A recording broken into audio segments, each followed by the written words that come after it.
As pessoas, eu vejo a mídia, muitas vezes, a grande imprensa, não dá a devida atenção para o que está acontecendo. Primeira coisa que eu acho que está faltando da parte da imprensa: crianças e jovens que ficaram 2 anos longe da escola, sobretudo das famílias mais pobres. Se essa turma não receber apoio do governo, nós estamos lascados. Tem metade das crianças com 10 anos de idade, até 10 anos de idade, não sabem ler e escrever. Quando a idade de alfabetização máxima, obviamente que há crianças com deficiência, crianças em situação particular, crianças que estão doentes. Eu estou falando do regular. Até 8 anos você tem que estar alfabetizado. Isso que todo pai e toda mãe tem o direito de cobrar isso do Estado. Alfabetização até os 8 anos. Hoje nós estamos falando de criança com 10, e não estamos falando de 10%, nem de 20%. Nós estamos falando de metade das crianças de São Paulo, fico imaginando no Brasil como é que está, que não sabem ler e escrever. Aí alguém dirá, Marinho, Paulo Teixeira, alguém dirá, ensino fundamental 1 é municipal, não tem nada a ver com o governo do Estado. Não nos nossos governos. Não nos nossos governos. Essa história, o presidente fala, não, comigo é universidade, educação básica não é comigo. Nunca aconteceu quando eu era ministro. Nunca aconteceu. Quando eu era ministro do Lula e da Dilma, nunca a educação básica era assunto de governador e prefeito sem apoio federal. O Fundeb nasceu assim, o Piso Nacional do Magistério nasceu assim, o IDEB nasceu assim, o Caminho da Escola nasceu assim, o Pró-Infância de Construção de Creches nasceu assim, a Universidade Aberta do Brasil nasceu assim. A gente tinha foco na educação básica, mesmo a educação básica não sendo atribuição do governo federal.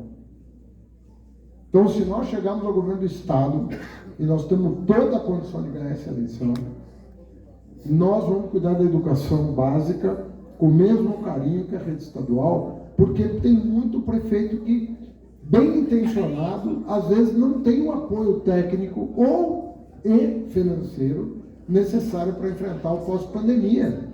O pós-pandemia é muito grave, gente. O pós-pandemia não é o vírus. O pós-pandemia são as sequelas sociais que o vírus deixou, sobretudo pela péssima gestão governamental durante a pandemia. Então, as sequelas que já seriam grandes são ainda maiores porque Dória e Bolsonaro fizeram o que fizeram. Então, nós temos que dar conta disso. Saúde. Quantos procedimentos ficaram represados? Consulta, exame e cirurgia. Quantos procedimentos não foram feitos? A incidência de câncer na população aumentou. Por quê?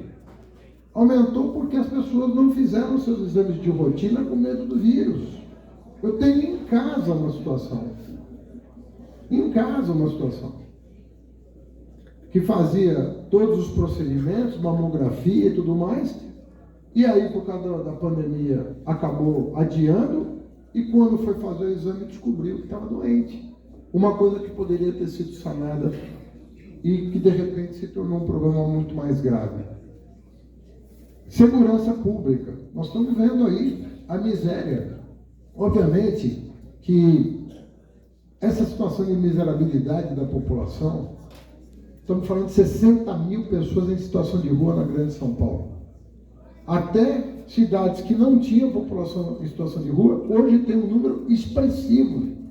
Enquanto o seu Dória manda uma lei para acabar com o CDHU, manda outra para despejar a família durante a pandemia.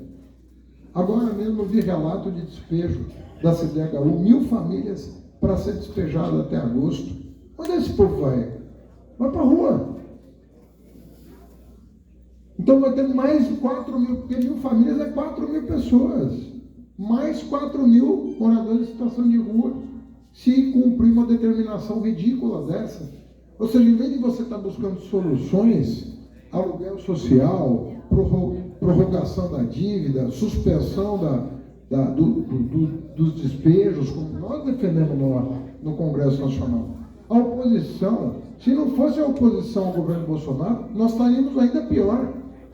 Porque o auxílio emergencial foi obra da oposição, o auxílio à cultura foi obra da oposição, porque esse governo não queria fazer nada. O Fundeb não teria sido prorrogado se não fosse a oposição. Nós botamos goela abaixo do governo Bolsonaro a emenda constitucional que trouxe para o corpo da Constituição aquilo que estava nas disposições transitórias, que é a criação do Fundeb, que é uma revolução no Brasil em termos de financiamento da educação básica. Legados nossos.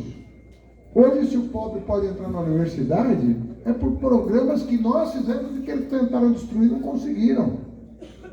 Se não fosse ProUni, se não fosse SISU, se não fosse FIES, se não fosse Instituto Federal, que aqui na região tem, se não fosse a expansão das universidades federais, até agora nós estamos esperando o terreno que eu comprei como prefeito, desapropriei e doei para a União para fazer a Unifesp da Zona Leste. Paulinho Teixeira conhece, Juliana Cardoso conhece a história do padre Ticão lutando com a comunidade, saudoso padre Ticão, que nos deixou muito cedo, e não devia viver 150 anos pelo trabalho que ele fazia. Vai fazer muita falta na Zona Leste, a liderança do Padre Ticão, mas se não fosse ele, a Gazarra não tinha sido desapropriada. 150 mil metros quadrados, são 15 quadras, 15 quarteirões que nós desapropriamos. Pense nisso, 15 quarteirões inteiros desapropriados para a instalação de um campus na Zona Leste, lá no Jacupêssego. E eu tenho dito aqui, falei para o Dom Pedro, agora mesmo, quando você fala para um líder religioso, você tem que pensar no que você fala, porque você sabe que a coisa fica séria, né? Fazer promessa para bispo, para cardeal, não é brincadeira não. Você sempre pensa no que você vai ter que responder se você falhar. Do mesmo jeito que nós trouxemos a universidade para a Zona Leste aqui, e que não está instalada. Porque essa altura do campeonato, nós devíamos estar lá com 10, 20 mil alunos em 150 mil metros quadrados de área. Mas a Zona Leste vai receber a atenção do governo do Estado, que nunca recebeu. São 4 milhões de paulistas. Não tem prefeitura que dê conta de 12 milhões de pessoas, sem apoio do governo federal e do governo estadual. E o Estado de São Paulo, esses anos todos, fala assim, não, deixa com... Quem resolveu a dívida de São Paulo fomos nós. Hoje São Paulo é credora. Nós fizemos com a cidade de São Paulo o que o Lula fez com o país. O Brasil era devedor, virou credor. Por São Paulo, capital, aconteceu a mesma coisa. A capital era devedora, virou credora. Hoje São Paulo é credora líquida. Tem mais dinheiro em caixa do que deve. Isso nunca aconteceu nos últimos meio século. No último meio século isso nunca aconteceu. Últimos 50 anos. Então São Paulo recuperou a capacidade de investimento e o Estado precisa olhar para a Zona Leste da região metropolitana. Não estou falando só da capital, porque aqui é a Zona Leste da região metropolitana. Nós precisamos usar isso numa demagogia. Não vim aqui para dizer isso para vocês. Nós temos que cuidar do rio, nós temos que cuidar do transporte, nós temos que transformar Jacupêssego numa avenida com toda a infraestrutura necessária para receber grandes empresas. Nós temos que fazer isso, porque o morador daqui está cada vez mais longe do emprego de qualidade, porque ninguém constrói um polo de desenvolvimento na Zona Oeste. E a gente vem dizendo isso há quantas décadas, e não se faz nada. A única coisa que a gente conseguiu foi fazer uma coisinha ou outra, trazer a universidade, trazer a Arena Corinthians, mas isso não resolve. Ajuda, não vou também falar que não ajuda, mas não resolve. O que vai resolver é investimento pesado num polo de desenvolvimento aqui para a região. São 4 milhões de paulistas, 4 milhões de brasileiros. Não são 4 milhões de paulistanos. É muita gente. Então nós temos que pensar. E outra, essa região, ela integra o Aeroporto Internacional de Guarulhos com o Porto de Santos, que são os 2 maiores equipamentos do Brasil. Não é de São Paulo, só do Brasil. Então hoje a gente tem uma visão futurista para essa cidade e começa a acomodar a questão da economia com a questão social, gerando oportunidade, ou nós vamos ficar enxugando gelo. Vamos ficar enxugando gelo. Então, eu quero dizer para vocês o seguinte: nós não estamos brincando em serviço, não. Nós estamos há 1 ano correndo o Estado para fazer o melhor plano de governo para o Estado de São Paulo. São Paulo precisa do Brasil, o Brasil precisa de São Paulo. É um país isso aqui. Só que governar o Brasil e governar São Paulo é governar 2 países, um dentro do outro. E se tiver remando para o mesmo lado, vai dar um efeito extraordinário na vida das pessoas. De curto prazo, que nós precisamos de respostas rápidas. Nós não temos 10 anos para recuperar o Brasil. Diante do desastre que aconteceu de 5 anos para cá, e sobretudo os últimos 4 com esse psicopata na presidência, até doença erradicada está voltando. Está se falando na volta da poliomielite no Brasil. E eles é que são violentos. Queriam evitar a comemoração de 100 anos do PCdoB. Eles é que são violentos. Esse pessoal tem moral para ser violento com alguém depois da destruição que eles provocaram no país? Analfabetismo, doença voltando erradicada, violência, insegurança, gente com raiva, armado, fazendo besteira. É assim que se constrói uma nação? Nós estamos 1 ano na estrada, ouvindo as pessoas, recebendo documentos. Eu saio, cada viagem que eu faço, eu saio com 10, 15 documentos, bem feitos. Maioria. Gente que quer colaborar com proposta. Pedindo o básico. Ninguém está pedindo luxo, não. O básico. Então, isso está sendo muito útil, essas visitas. Muito. A gente ouve as pessoas, registra o que as pessoas falaram e presta atenção no que o povo... Ninguém melhor que vocês para saber o que está acontecendo aqui e o que a região precisa. Então, esse caminhar entre as pessoas, essa conversa, né, sem protocolo, essa conversa amável que a gente faz aqui, é muito útil, mais do que vocês podem imaginar. Para a gente, isso tudo está sendo transmitido, isso tudo está sendo gravado, isso tudo está sendo visto, e nós temos a melhor equipe. A melhor equipe, a gente sabe governar. Nós já governamos São Paulo, já governamos o Brasil, já governamos quase 200 cidades das 645 cidades do estado de São Paulo. Nós já governamos. Então a gente sabe muito bem e tem a melhor equipe para governar. Então, vocês podem se preparar que vai ser um grande governo. Nós vamos fazer um grande governo e vamos ajudar muito o Brasil, o presidente Lula, a resgatar esse país. Nós precisamos desse resgate. Esse país foi muito prejudicado por essa elite míope que levou a gente a esse descalabro social. Inaceitável. Isso nós temos que ter um compromisso em recuperar rápido, fazer as pessoas voltarem a ter esperança e começarem a receber o fruto do seu trabalho. Porque nós não estamos pedindo nada além do fruto do nosso trabalho. Então, quero dizer para vocês que o compromisso está feito aqui, o que eu estou dizendo aqui vai acontecer. Vocês podem ter certeza que essa região da nossa metrópole vai receber a melhor atenção do governador do estado de São Paulo, se a gente chegar lá. Eu estou falando isso porque precisa, não é promessa no vazio. Precisamos disso, esperamos isso.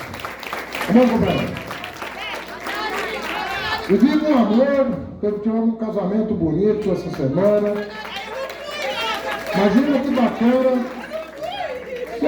Você foi, de alguma maneira você estava lá, era pouca gente, o presidente Lula não podia.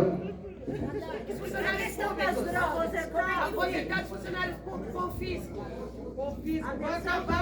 Deixa eu falar para vocês uma coisa. Eu sei muito bem o que aconteceu no estado de São Paulo, porque eu sou servidor público do estado. Então, eu e minha mulher. Então, vocês estão falando com um casal de servidores públicos estaduais. Então, eu sei exatamente o que aconteceu durante o desgoverno do Dória Garcia e sei exatamente o que eles aprontaram. Nós vamos fazer o que a gente sabe. Eu não gosto de prometer coisa sem saber o que eu estou falando. Quando eu falo uma coisa, você pode anotar aí que ela vai sair do papel. Não tem nada que a gente tenha falado. Pega uma frase do presidente Lula, que não tenha saído do papel. Pega o meu discurso de posse no Ministério da Educação e vai achar lá o que não saiu do papel. Pega a minha posse aqui no governo da capital e vê. Você às vezes não tem o tempo de entregar tudo, mas você não tem justificativo para não começar a fazer o que você falou que era necessário. Então, às vezes, uma obra atrasa, mas está lá. Ela está acontecendo. A gente não fala uma coisa que... Você acaba com a sua reputação se você falar uma coisa que você não vai fazer. Então, eu quero dizer o seguinte. Eu não cheguei aqui agora. Eu não vim do Rio de Janeiro para cá com um Tarcísio. Eu não caí de paraquedas aqui. Eu já fui ministro 7 anos, fui prefeito 4. Pega um dia, um sindicato, uma associação de servidor que tenha dito que eu não respeitei o serviço público. Você não vai achar esse cara. Porque eu sentei, todos os anos eu sentei com todas as categorias. Isso não significa que você vai dizer amém para tudo, porque às vezes não dá. Dependendo do que você herdou, você não consegue fazer tudo o que você quer. Mas significa o seguinte, prometer respeito, isso eu prometo que eu nunca faltei com respeito com ninguém. E não vai ser com os professores do Estado de São Paulo que eu vou faltar. É isso. Mas é o mesmo respeito com o morador em situação de rua, é o mesmo respeito com o grande empresário, eu não distingo o ser humano. Para mim, se o ser humano é educado, sabe conversar, sabe sentar, respeita os outros, porque para mim a questão do respeito aos outros é o que faz um ser humano o que ele é. O ser humano não é o que ele é pelo dinheiro que ele tem, pelo poder que ele tem. Isso para mim é completamente irrelevante. Para mim, o ser humano é o seguinte: como é que você trata os outros? O jeito que você trata os outros é o jeito que eu vou te respeitar. Se você respeita as pessoas, você vai ter meu respeito. Porque se todo governante agir assim, o mundo seria muito diferente. Muito diferente. Amém?